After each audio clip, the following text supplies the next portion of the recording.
Consider this. A young boy is given a violin at an age when most kids can barely hold one properly.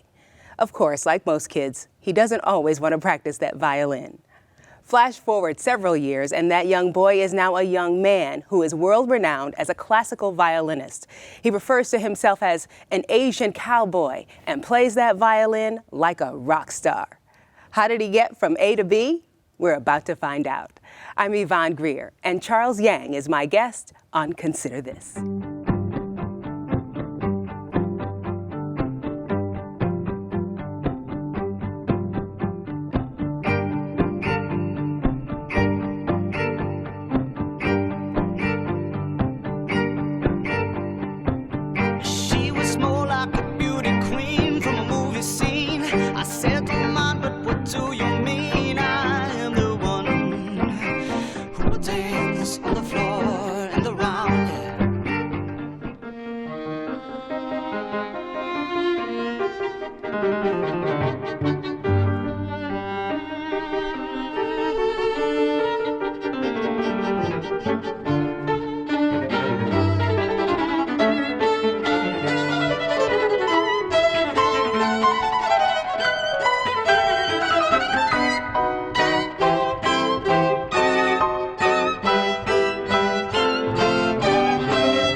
And that was just a tiny snippet of what Charles Yang can do with that magical violin of his that he calls Carrot. What you saw were just some clips from recent visits here to the Peoria area, and we are so happy to welcome Charles Yang back to Peoria and Central Illinois. Thank you for being here. Thank you for having me here. How's it been being back? It's been great.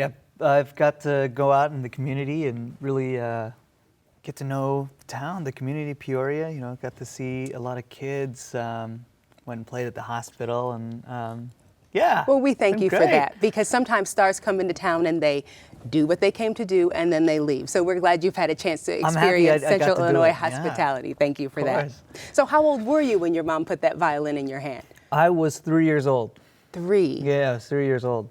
You know, I don't remember her exactly shoving it in my hands and telling me to play, but I also don't ever remember not playing the violin in my life, you know? Really? There's not a point in my memory that I remember not playing violin. So it's you know, as an only child, that's kind of been you know, it's like a sibling to me. And she was also a classical violinist, right? Yeah, yeah. She's a very conservative classical musician. And so how did you feel about playing some of the same music that you heard her playing? Did you have an appreciation for it? In the beginning, it was more of a forced nature. You know, it wasn't exactly something I wanted to do. All my friends in Austin, Texas were, you know, out playing soccer, out playing, you know, sports and stuff. And I kind of wanted to do that, but I had to stay in and practice. And I didn't realize what I was really doing, that I was getting better at this piece of wood that I kept pressing my fingers down onto, making these horrible sounds. So you didn't play any sports? Did you do any other extracurricular activities? Yeah, I played soccer, and I actually made it onto a select team. And I was really excited about that. But then at that time, I was already starting to travel and do some performing, and I either had to give one thing up or the other, so soccer had to go, and I'm happy I did that. I don't think I'm cut out to be a pro soccer player. So was that a defining moment for you when you realized I'm choosing the violin on purpose? Well, the defining moment was really when I realized that I wasn't practicing for my parents anymore. I wasn't practicing because they told me to. It was really that moment when I said, oh, wow, I'm doing this for myself. I'm practicing for myself. I'm getting better at this. You know, I understand it. I'm starting to sound good. I want to get better at it. And that was the drive. And not only that, for the longest period of time, I was just playing classical violin on this thing. Then I started getting into classic rock. Mm-hmm. And then I started playing some rock and roll on it. So it's like I tell the kids, like I tell the kids, like I'm some kind of guru. Like I tell the younger kids, you know, this is kind of like a never-ending video game. You know, I can never beat this, you know? I'll never. I'm going to remember that line Yeah. and use it at Oh, home for yeah, my yeah. son who likes the never-ending video games. Well, yeah, with video games like Rock Band and Guitar Hero today, it's not that people don't have the dedication anymore to learn anything or, you know, the time to practice, because that's really what you're doing. You're practicing your fingers on Rock Band and Guitar Hero, and muscle memory. You put that towards this and, you know, you'll have thousands of more levels to play. You know? I could just kiss you right now. I love the sound of that. So it's great, you know, I'm glad my parents forced me, and it was a great cause for me. So about how old were you when you made that connection between, hey, I'm playing this for myself, and I like listening to this kind of music on the radio. What can I do with this to sound like that? Well, I grew up listening to classical music pretty exclusively. Okay. Yeah, it wasn't until 11 or 12 that I started listening to other forms of music. I mean, I would hear it. I would hear it at school. People would be playing it, and but I never actually physically owned a copy of a CD of you know, what was hot back then. You know. Wow. And then I went home. My parents only had classical CDs, and then one day I was like, you know what? I'm gonna, you know, go listen to some music with my friends, and we put on the radio, and Eminem's playing, and you know, I didn't really mimic that much of Eminem on my fiddle, but then I got really into, you know, the Beatles. I got really into Led Zeppelin and Jimi Hendrix, and like Stevie Ray Vaughan was really my, you know, idol. Texas blues, you know, he's from Texas, and then I just started, you know, mimicking that kind of sound, and I also played a little guitar, so. And what did your parents say about that? They hated it. Well, at the time, they were just like, because, you know, you have to understand they came from the Strict classical. strict classical, but also the Chinese Revolution. You know, they came directly from China, and they went, their lives were kind of strict in that form because they went through that revolution,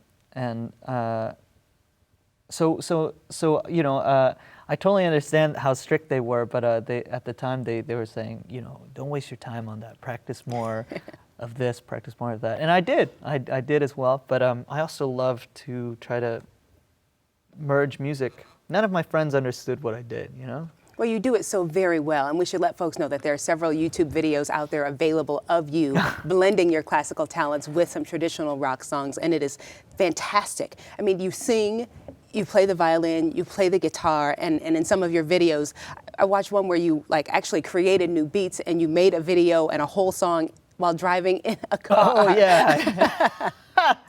Yeah, that was a fun video. It wasn't meant for people to kind of watch, I guess. It was just kind of a gag for friends, but we did that for fun.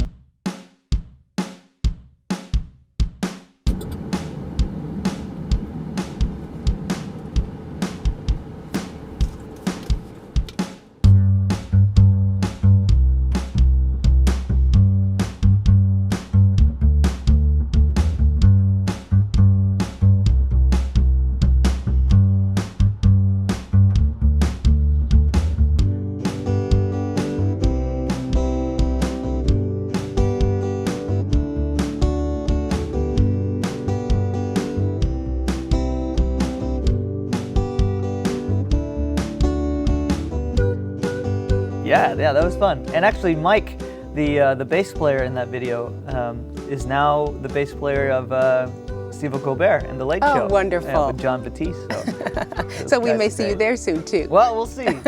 We'll see. So when you are deciding which of those songs that you're going to recreate and make your own, how do you make that choice? I mean, for Michael Jackson, for Billie Jean, that was just something that was the first video that I did on YouTube, and I didn't expect it to really be viewed that much. I didn't expect people to actually watch that and book me because of that. But I did it for fun. I was like, I had this camera, I had this recording gear. I didn't know how to work a camera at all. I didn't know how to use Final Cut. I didn't really know how to use Logic, but I knew basic ideas. So I was like, might as well try, and I started messing around with it, and soon I had this product, and you know, it was fun. It was like putting a puzzle together, and then I just put it out there, and And people started sharing it and watching it, so I made more. So as I sit here listening to you say this, so you take your violin and you play all of the parts and you sing the parts and you videotape it and you put all of those little videos together and you put it out there. I mean, there's that whole theory about 10,000 hours and practice and all of that stuff. But I mean, you've got to feel like I am gifted, do you not? No, that just means I had a lot of free time, which could be a good thing or a bad thing, you know. But yeah, that's how my brain works, you know. I don't know what hit me, but I was like, I want to do this. I want to try this, and it was fun. It wasn't work. It wasn't, you know. It was fun to put all those puzzles together, and to try to take one instrument like the violin and just the voice and try to make a whole band out of it. Unfortunately, you know, I started doing more, and I did Bohemian Rhapsody. And then everywhere I went, people would be like, "Hey, why don't you do Bohemian Rhapsody?" And I would tell them, "There's like 10 of me in that video, like singing and playing at the same time. How do I do that? I can't do that." So after a while, I started writing for solo violin, just in case they asked that question. I would play like a solo version of it. But you know, it's fun for me. It's nothing else but fun. Like, I've got to tip my hat to you on that. I'm thoroughly impressed by watching those videos. Thank you. So what is life like for you now? You're from Austin, Texas. Is that still home? My parents are there. I go see them every once in a while. And where is home for you? I live in New York City now. So after Juilliard, I just stayed. And I have a 1-bedroom apartment in New York that I could buy a house with now with the rent. Yes. I'm never really there either, so, but it's still home now. After 8 years, going back to New York always feels right, you know? So your guitar, your violin has taken you all over the world. Are there universal truths that you've discovered wherever you go? Oh, in terms of People audiences? and audiences? Well, I think, at least for me, I think every audience is willing to try, if given a chance. Because I play the violin, people might think that, classical music might not, they think I do just classical music, or some people think classical music's just not for them. And my other goal in life, rather than make these videos on YouTube, is just to, expand people's interest, in terms of music. And I did that in high school. I had all these friends that none of them knew classical music at all. They all listened to pop music. I didn't know what they listened to. They didn't know what I played. And that really intrigued me. So I would play them, pop songs on the fiddle, like maybe some Jimi Hendrix or something. And then right after that, I'd play them some Bach or Paganini. And they would say, "Dude, did you write that? That's awesome." I'm like, "Did you write that?" I was like, "No, actually, I didn't write that. It was written 200 years ago." Or, You should have just said yes. Yeah, I should have said yes, taking the credit, Yes. right? Yeah. And there you have it. It's not the music. It really isn't the music that they're not interested in, And you see that a lot in youth, that they don't listen to classical music, or it's not really relevant in their life. But it's not because they don't like it. It's just not exposed enough. All right, so let's have a little bit of fun. You've got your violin here with you today. Why do you call it Carrot? Well, carrot's a beautiful thing. Do you like carrots? No. Carrots are fine. Carrots are actually okay. But this violin is actually loaned to me by now a very good friend of mine. But at the time, I had played this violin at a shop, and I really liked it, and actually the person at the violin shop, who's also a friend, had got me in touch with the person that owned this violin, and has been on loan to me for 3 years now. So it's actually made it's made in Chicago, so there's some pride there, but he was the Chinese. He was the American Stradivarius. His name was Carl Becker, and made in 1926, and is considered one of the great American makers today. So, and she's bright orange, so that's why I call it heard Carrot, and I thought it was a cute name. Well, can we see a little bit of what Carrot can do? Yeah. And let's have a little fun with it. We're going to do a day in the life of Charles Yang. Yeah? So when you get up in the morning, you're going to play for me how you feel. So we're going to like emotion. Yes. Like this is kind of an emotional thing. If that's okay with you. Oh. So when I wake up. When you wake up, which is around when? Are you a morning person? That's a hard question. Morning? What's morning? You mean afternoon, right? Okay. Yeah, in the morning I usually feel like this. That's usually how I feel. That's the kind of vibe that I have in the morning. And by noon, 1 o'clock, you're feeling what?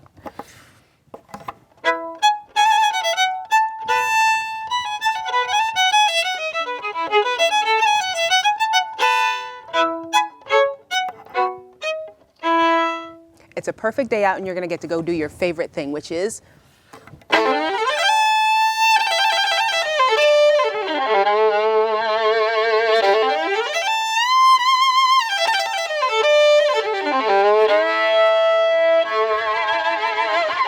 and a beautiful woman crosses your path.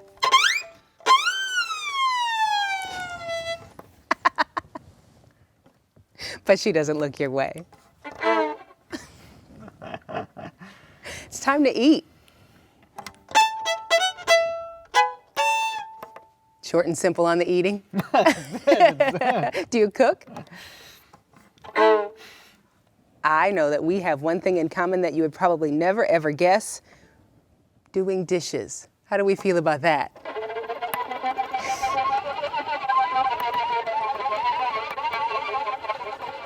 I'd like to get a recording of that so I can keep it in my kitchen every time I have to do it. That's called avant-garde. And at the end of the day, job's well done, concerts are over, audiences have gone home, and it's just you and Carrot.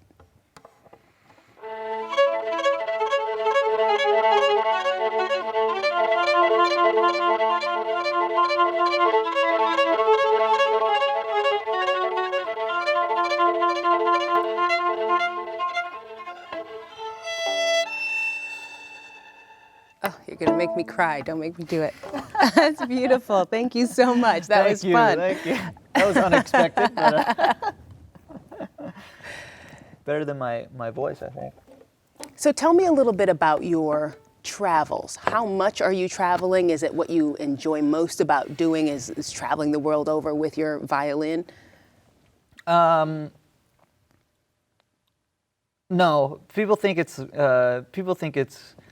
glamorous. A lot of my friends think, oh, you get to travel all the time and visit these great places. And yeah, certain places are great, but really what it is, it's a lot of hotel rooms, Yeah. a lot of dressing rooms, a lot of planes and cars, and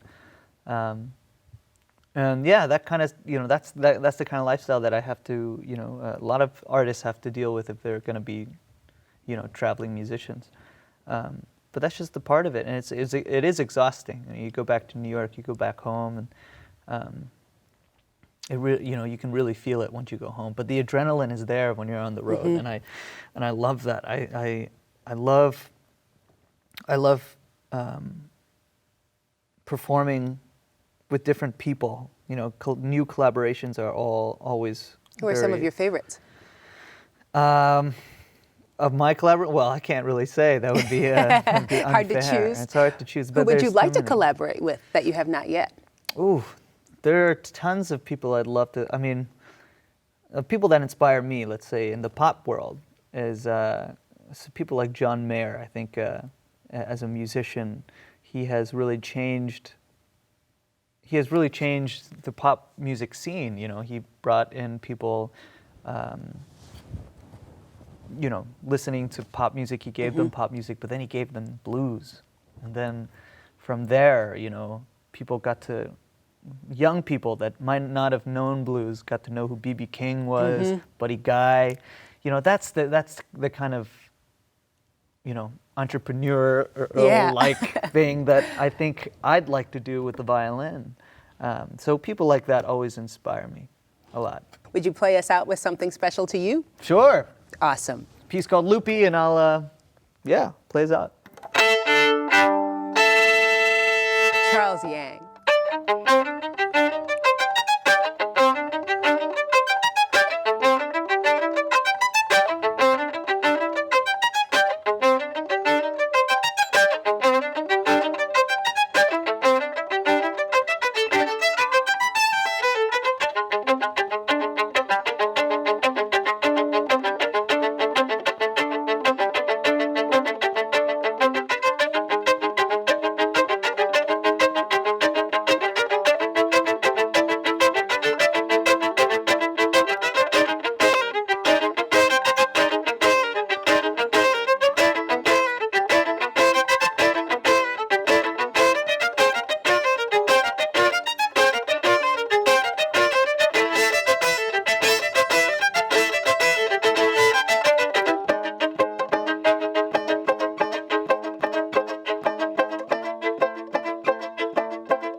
Bravo. Charles Yang, I thank you so very much for being with us on Consider This. I wish you continued success, every joy, every happiness, and I hope your girl comes back from Taiwan real soon. Thank you. What a treat to get to spend time with Charles Yang. Now here's another treat as we profile a local artist. When I was younger, I drew a lot. I colored a lot. I thought I was good, and a few people would tell me that I was good. My grandparents were very Southern and very wealthy, and they actually said, "You're good at this, but don't do this because you're never gonna make any money off of this." So I kind of put it aside for a little while, and then a boss of mine many, many years ago said, "We're gonna have a Mardi Gras party, and we want everything to look like we're in New Orleans. Can you make everything look like New Orleans by painting these gigantic balconies?" So I did, and I kind of stood back and I was like, those look like balconies. I think I might be good at this. So, and then I just started painting a lot. I started doing murals inside the bar that I own after I went to Europe. I went to Europe, I saw all of the street art, I was really, really inspired, so I started painting the walls inside my bar. Right now, I feel like painting murals is something that I'm supposed to be doing, which is strange to me that I'm a little bit older, and it's weird that I think that maybe I found my calling at this age, but I feel like I'm supposed to be painting murals. I love the community engagement. I love giving people something that they can claim as their own, as part of their neighborhood. Community development through public art, I'm really, really passionate about that. So I see a lot of murals in my future. Like, I want to build community through murals. That's what I want to do. There's a lot of joy in being able to do what you love for a living. You absolutely have to make sacrifices. I do what I love. I own a bar. I get to cover the inside of the walls with paint. I talk to a lot of creative people all of the time. I am my own boss. I have my own schedule. It's wonderful. I work a lot. I don't make a lot of money. But I love what I do. So I would say anybody that says, I want to work and do only what I love, do it. But know that you're going to make a lot of sacrifices, and you just have to be willing to make the trade-off. I love a flat surface. It's so much easier to paint on. Brick walls are a real challenge. The brick wall that I'm working on right now is challenging. But I'll paint on anything that someone would let me paint on. I once had a car that was falling apart, and I painted it, and I covered it in plastic flowers. So whatever I can paint on, I'm going to paint on. Thank you again for being with us. I'm Yvonne Greer. We'll see you next time on Consider This.